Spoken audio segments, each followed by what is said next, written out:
This is Officer Gomez here, coming to you from Mountain View High School. Hey, today we're going to talk about the sex talk. I know back when I was in school in 6th grade, I think you had some kind of sexual education class. These days, your kids are going to get educated on social media to a lot of sexual things that you may or may not want them to learn. However, they're going to learn it anyways because of social media, so we would rather parents start talking to their kids early about sex. So I know I'm talking to a lot of parents that say, oh, I'm going to wait till my kid's in high school. I'm going to wait till they go through puberty. I'm going to wait till they develop a little bit more. Let me give you some things that you may want to take into account as when you talk to your kids about sex. So 7th graders are already having full contact sex, right? That's the way things work around here.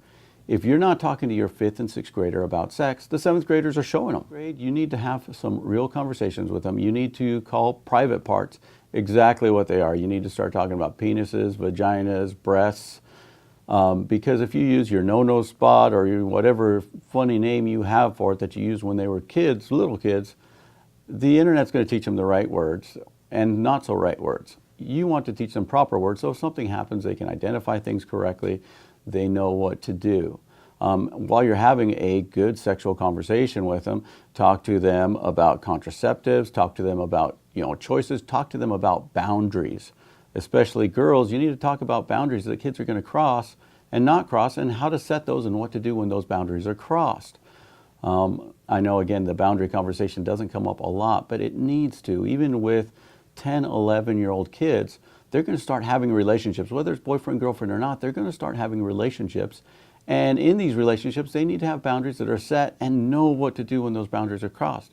I get a lot of kids that might have some boundaries or might know what they do or don't want to do, but when somebody crosses that boundary, now what, right? They haven't thought this all the way through.